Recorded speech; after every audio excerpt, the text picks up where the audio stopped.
अभी थोड़ा हम साधना को देख लेते हैं आगे जाने से पहले। जैसे सबसे पहले हमें करने होते हैं कम से कम 10 मिनट तक वार्म अप्स। उसमें जॉइंट रोटेशन हो गया या बॉडी रोटेशन हो गया, थोड़ा मार्चिंग हो गया वगैरह। 10 मिनट तक हम वार्म अप्स करते हैं। फिर मेरे अनुभूति के आधार पर कम से कम आधा घंटा आसन करने चाहिए। एक आसन कम से कम 30 सेकंड तक होल्ड करना चाहिए, अर्थात 50 से 60 आसन सुबह में करने ही करने चाहिए।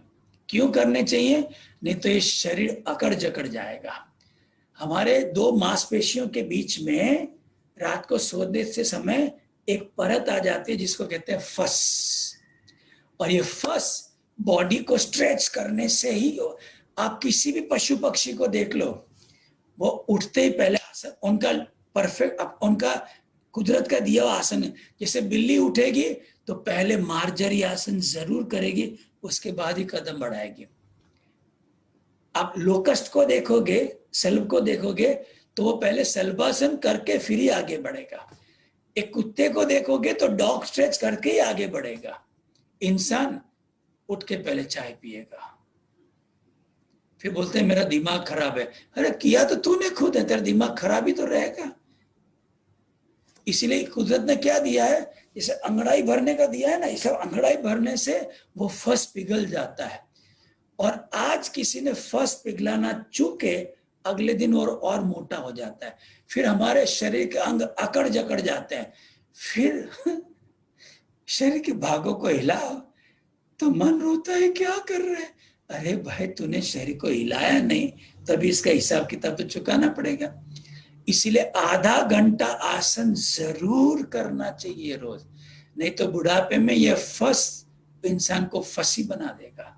हर बात पे चिड़चिड़ापन, हर बात पे चिड़चिड़ापन। तो 10 मिनट वार्म अप्स करते हैं, फिर आधा घंटा आसन करते हैं, हो गए 40 मिनट। फिर 10 मिनट योग निद्रा अवश्य करनी चाहिए, सीधा प्राणायाम नहीं शुरू करना चाहिए, 10 मिनट योग निद्रा जरूर करनी चाहिए। उसके बाद ये जो शेड्यूल है वार्म अप्स का, आसन का और योग निद्रा का, इससे खाली फस नहीं पिघलता, फस पिघलता है और हमारे चक्र खुलते हैं। हमारे चक्र बंद क्यों होते हैं? जागृत अवस्था में जैसे हम अगर 6 घंटा सोते हैं तो 18 घंटे जागते हैं, 8 घंटे सोते हैं तो 16 घंटे जागते हैं। ये जो जागृत अवस्था में हम अलग अलग समय पे अलग अलग नकारात्मक भाव अनुभव करते हैं। कभी गुस्सा आता है, कभी पश्चाताप होता है, कभी भय, कभी नफरत, कभी ईर्ष्या, कभी लोभ, कभी वासनाएं, कभी जड़ता, अलग अलग। तो जब भी हम कोई इमोशन एक्सपीरियंस करते हैं, हमारा चक्र सिकुड़ता है।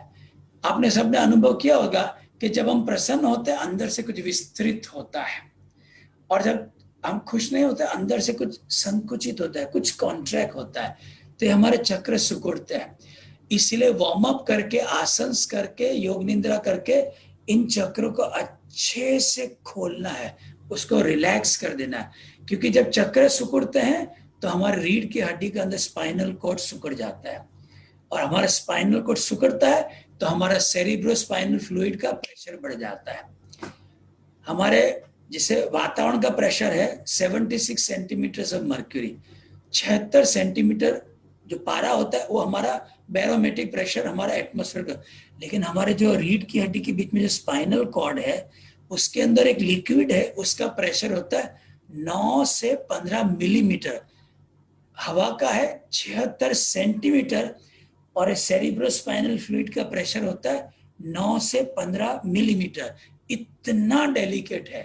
तो जब भी हम इमोशंस में जाते हैं वो स्पाइनल कॉर्ड सिकुड़ता है, सिकुड़ने से उसका प्रेशर बढ़ता है, प्रेशर बढ़ने से 30 तक तो बर्दाश्त हो जाता है, 30 के ऊपर कभी भी वो फटता है जिसको हम हेमरेज कहते हैं। अगर ब्रेन में फट गया तो उसको ब्रेन हेमरेज कहते हैं। और एक बार हेमरेज होता है फिर व्यक्ति के लिए नॉर्मल होना बहुत मुश्किल हो जाता है, नामुमकिन जैसा ही हो जाता है। तो हमें ये रोज हमारे सेरिब्रोस्पाइनल फ्लूइड का प्रेशर रिलीज कराना ही चाहिए, रोज रिलीज कराना ही, चाहे हम आर्ट ऑफ लिविंग टीचर क्यों ना हो। हमें ये प्रेशर तो रोज, हमारा प्रेशर कितना भी सजगता पूर्ण जीवन जियो, हमारा सेरिब्रोस्पाइनल फ्लूइड का प्रेशर थोड़ा रोज बढ़ता ही है, क्योंकि जाने अनजाने में हम कुछ कुछ नकारात्मक भावनाओं से गुजरते हैं। एक बार आपने अच्छे से आसन करके योग निद्रा कर प्रेशर रिलीज करा दिया, फिर हम फर्स्ट स्टेज प्राणायाम करते हैं। हमारे नाभि के सीध में अपने कुल्ले की हड्डी पर हमारे अपना हथेलियां रखते हैं, और हम जब 4-4-6-2 का प्राणायाम करते हैं तो मूलाधार चक्र, स्वादिष्ठान चक्र, मणिपुर चक्र की ऊर्जा स्थिर हो जाती है।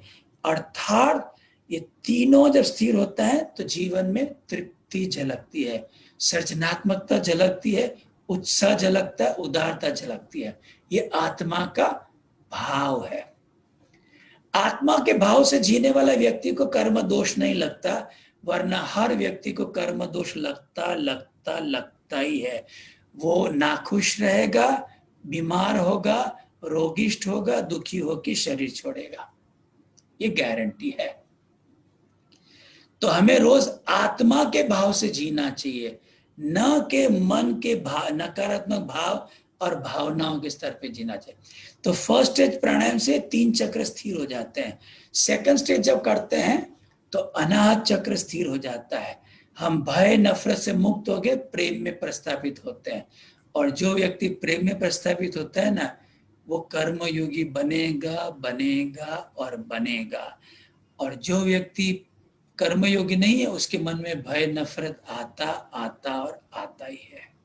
या वो हमेशा भय और नफरत के कारण निंदाएं करेगा, शिकायत करेगा, हमेशा नकारात्मक बात करेगा।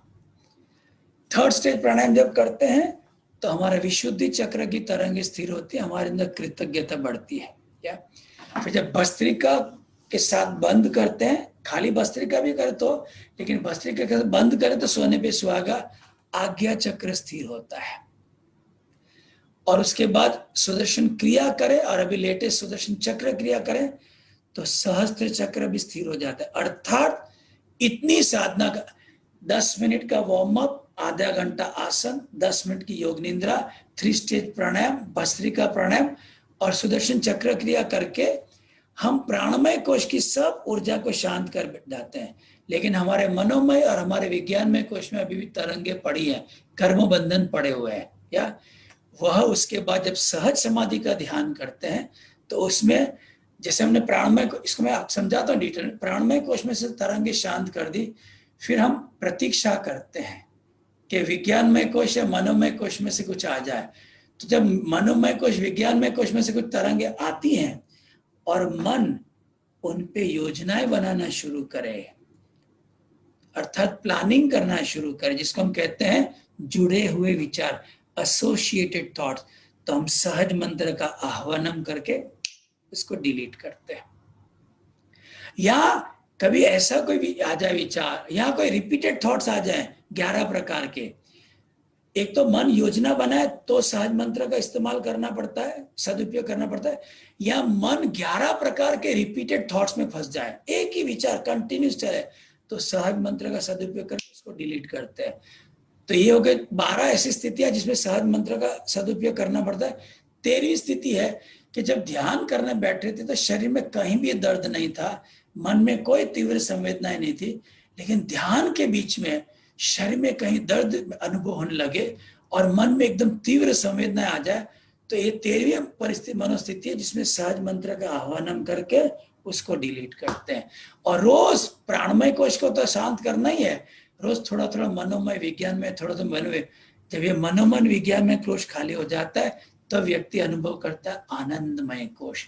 वो व्यक्ति हमेशा आनंद में रहता है। जैसे अपने गुरुदेव हैं, 24 घंटे उसी आनंद में रहते हैं, इसलिए उनका नाम है द गुरु ऑफ जॉय, आनंद के गुरु। और वो हमें यही सिखा रहे हैं कि जो मेरे पास है वो आप भी पा सकते हो, बस हमें जो वो कहते हैं वो थोड़ा करना है।